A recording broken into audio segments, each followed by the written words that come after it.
And today I'm going to do my second video titled The Crone's Review. But today we're going to review a book that my niece bought for me quite a few years ago. It's The Path of a Christian Witch by Adelina St. Clair. Sometimes I may set out to create things to share with you, and it seems like life gets in the way. But I've learned the reason that happens is because I'm not doing what the universe wants me to do. When I relinquish control to the universe, magical things seem to happen. And today I'm so thankful on this 9th day of August 2025, the day after Lionsgate portal, within hours of our August full moon. In a rare moment that I can only call a gift from the divine, I recognize what I want to do and what I want to share with you. And the inspiration comes from being able to finally read this book that my niece gifted me several years ago. That's why I mentioned that life sometimes gets in the way, because I've wanted to read this book. I want to share a review with you. And in this book, the author explores her own battle with adhering to her Catholic faith while being drawn to magical and mystical ways.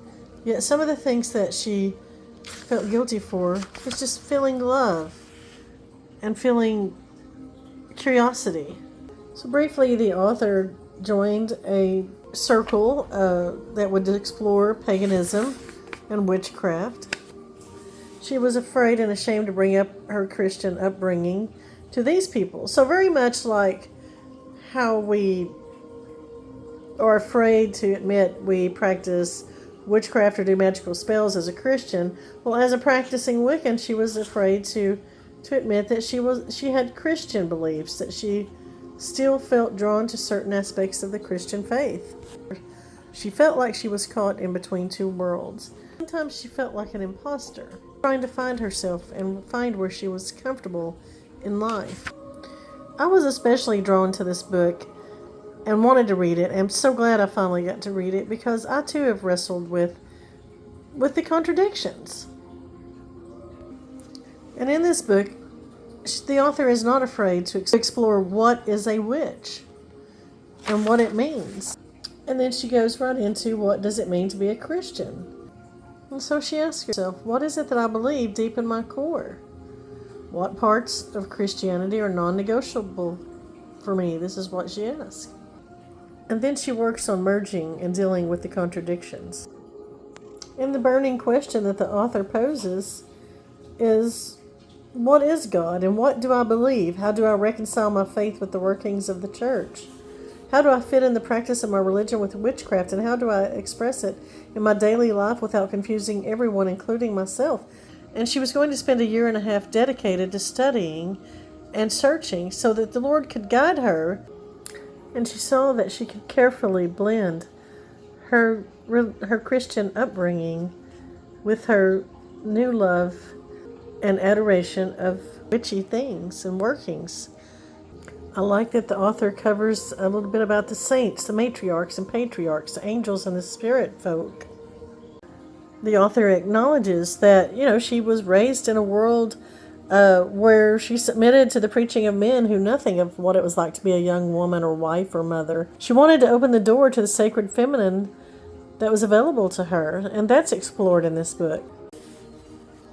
I was very intrigued on how much this author covered Mary Magdalene. For instance, the Gospel of Mary Magdalene lets us see that Jesus taught Mary very different things from the other apostles, and these teachings seem more mystical in nature. Unfortunately, this section in which Mary actually relates these teachings has been destroyed, and we may never know what Jesus told her in private. So I really, really do enjoy this book. And she shares the experiences of that 1.5 years that she devoted to trying to find herself both a witch and a Christian. And the author is brutally honest with the conflicts within churches. I mean, she basically says that as a witch and a Christian, she focuses her worship on that which unites us all. And I like the way that she says both Christians and pagans celebrate life, love, light, fertility, and the bounty of the land. And she opens up about the appeal of being a witch because it's a way to reconnect to nature in all of its sanctity. And again, I really like this passage, as that studying is the greatest act of loving kindness one could practice, because you never know when something you've read or a skill you've learned may help someone else in their time of trouble. Studying is also a way of reconnecting with those who have passed before us and have taken the time to put their thoughts and experiences to paper. I also feel that the author is very real and candid. She thinks it's outright dangerous for a person to attempt walking this path if you're not at peace with yourself. It's a space that needs to be walked in clarity. And it's easy to shape and distort messages of the unseen to suit our own agendas, even with the best of wills. So she definitely encourages living in complete honesty with oneself and the world. She really does encourage you to do your research and walk your path in true humility. I love how the author goes into creating sacred space in your mind, in your home, outdoors, also by visiting churches and sanctuaries, and how you can be influenced by the moon and nature and animals.